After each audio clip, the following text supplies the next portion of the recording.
बात करते हैं अवमंदित सरल आवर्ती दोलक या डैम्प्ड हार्मोनिक ऑसिलेटर क्या होता है उसके बारे में। घर्षण या श्यान बल की अनुपस्थिति में जब कोई कण या दोलक गति करता है तो दोलक का आयाम तथा ऊर्जा दोनों समय के सापेक्ष नियत रहते हैं, परंतु व्यवहार में किसी भी द्रव माध्यम में दोलन गति करने वाला कण प्रत्यानयन बल के साथ साथ घर्षण या श्यान बल भी कार्य करते हैं। इनके फलस्वरूप दोलक के आयाम तथा ऊर्जा में लगातार कमी होती है। ऐसे दोलक को अवमंदित सरल आवर्ती दोलक कहते हैं। स्पष्ट वायु तथा द्रव माध्यम में दोलन गति करने वाले कण तंत्र के दो प्रकार बल होते हैं। प्रत्यानयन बल यानी कि रिस्टोरिंग फोर्स Fr = kx, यह बल दोलक पर सदैव संतुलन बिंदु की ओर लगता है और दोलक के विस्थापन x के अनुक्रमानुपाती होता है। यहाँ k दोलक का बल नियतांक है। दूसरा घर्षण या श्यान बल या फ्रिक्शनल या विस्कस फोर्स Fd = λv, ये बल दोलन में सदैव रुकावट डालते हैं और वेग के अनुक्रमानुपाती होते हैं। यहाँ v दोलक का वेग तथा लैम्डा अवमंदन गुणांक है। दोलक पर कार्यरत परिणामी बल F = Fr + Fd, F = kx - lambda dx/dt। अवमंदित दोलक की गति समीकरण तो इसलिए ये होगा md2x/dt² = kx - लैम्डा dx/dt, या m दोलक का द्रव्यमान है तथा समय t पर दोलक का त्वरण d2x/dt² है, तो यानी कि d2x/dt² + λm dx/dt + k/mx = 0। समीकरण में λm = 1/τ = 2r तथा k/m = ω02 रखने पर d2x/dt² + 2r dx/dt + ω02x = 0। यह समीकरण अवमंदित सरल आवर्ती दोलक के अवकल समीकरण है। वायु में सरल दोलक का दोलन, स्प्रिंग से लटके भार का दोलन, प्रक्षेप, बैलिस्टिक धारामापी में कुंडली या दोलन तथा LCR परिपथ में आवेश का दोलन इत्यादि के अवकल समीकरण उपरोक्त समीकरण के समतुल्य प्राप्त कर सकते हैं। समीकरण में हल करने के लिए मान लीजिए कि हल x = e⁴ dx/dt = alpha e⁴t तथा d2x/dt² = α²e⁴t। उपरोक्त मान समीकरण में रखने पर α² + 2r अल्फा + ω02 e⁴t = 0। उपरोक्त समीकरण t के सब मानों के लिए यथार्थ है, अतः e⁴t ≠ 0, जिससे α² + 2r अल्फा + ω02 0। उपरोक्त समीकरण t के सब मानों के लिए यथार्थ है, अतः e⁴t ≠ 0, जिससे α² + 2r अल्फा + ω02 0, तो α = r ± √r² - ω02। अल्फा के दो मान होने के कारण समीकरण का व्यापक हल इस प्रकार से लिखा जा सकता है: x = a e⁻r + √r² - ω02 t + b e⁻r - √r² - ω02 t।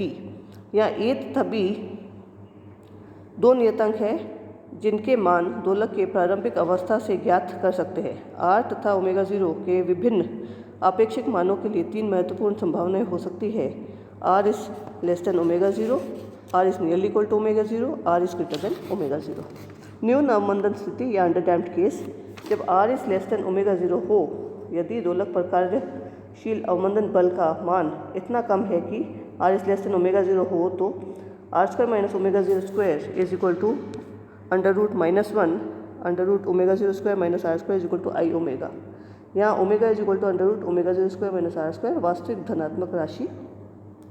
समीकरण से x = e⁻rt a e⁻iωt + b e⁻iωt e⁻rt a cos ωt + i sin ωt + b cos ωt - i sin ωt e⁻rt a + b cos ωt + i a - b sin ωt। चूँकि विस्थापन x वास्तविक राशि है, इसलिए a + b तथा i a - b भी वास्तविक राशि होगी। इसलिए a + b = x0 sin psi और i a - b = x0 cos psi। ये मान समीकरण में रखने पर x = x0 e⁻rt sin ωt + psi। समीकरण में यह प्रकट होता है कि न्यून अवमंदन की स्थिति में दोलक सरल आवर्त गति करता है। दोलक का आवर्त काल होगा t = 2π/ω।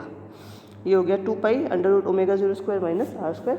अतः अवमंदित दोलक का आवर्त काल मुक्त दोलक के आवर्त काल 2π/ω0 की तुलना में अधिक होता है, अर्थात अवमंदन के कारण आवृत्ति घटती है, परंतु अत्यल्प अवमंदन की स्थिति में omega is not equal to omega 0 होता है। आयाम एम्पलीट्यूड समीकरण के द्वारा अवमंदित सरल आवर्ती दोलक का विस्थापन समय आरेख खींचा जाता है और दोलक के आयाम में a is equal to x0 e⁻rt होता है। यह आयाम समय के सापेक्ष नियत नहीं होता है बल्कि चर घातांकीय रूप से कम होता है। जैसे कि हमने इस चित्र में दर्शाया है, यदि t is equal to 1/r is equal to 2 tau हो तो आयाम a is equal to x0/e is equal to 0.368 x0। जितने समय में अवमंदित दोलक का आयाम अपने प्रारंभिक मान के 36.8% रह जाता है उसे आयाम की विश्रांति काल या एम्पलीट्यूड रिलैक्सेशन टाइम कहते हैं। अवमंदित दोलक का आयाम का विश्रांति काल tau a is equal to 2 tau is equal to 1/r।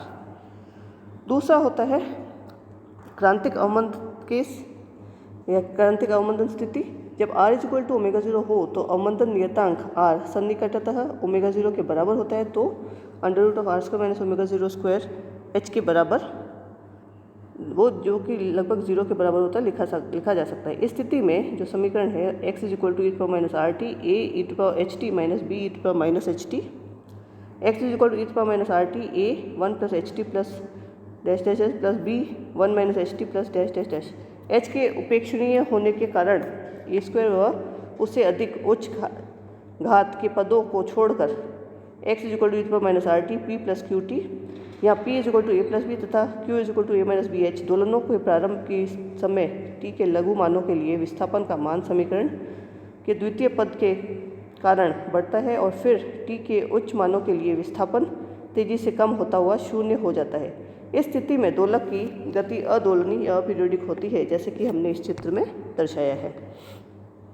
इस स्थिति में प्रथम विस्थापन के पश्चात दोलक न्यूनतम समय में प्रारंभिक संतुलन अवस्था प्राप्त कर सकता है। अति अवमंदन स्थिति या ओवरडैम्प केस जब r is greater than omega 0 हो तो दोलक पर कार्यशील अवमंदन बल का मान प्रत्यानयन बल के अपेक्षा अधिक हो तो r is greater than omega 0 होता है। इस स्थिति में r² minus omega 0 square to the power half का मान धनात्मक होता है, माना √r² minus omega 0 square is equal to gamma. इस समीकरण से x is equal to e⁻rt a e⁻γt plus b e⁻γt या x is equal to e⁻rt a plus b e⁻γt plus e⁻γt/2 plus a minus b e⁻γt minus e⁻γt/2। x is equal to e⁻rt in brackets a plus b cosh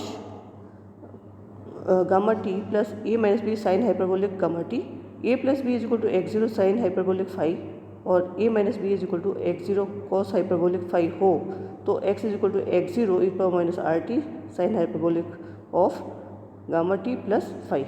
इस समीकरण से ये स्पष्ट होता है कि अवमंदन की स्थिति में, अति अवमंदन की स्थिति में विस्थापन चरघातांकी रूप से कम होता है, अर्थात दोलक की दोलनी गति नहीं होती। इस प्रकार की गति को रुद्ध दोल या डेड बीट या अदोलनी कहते हैं।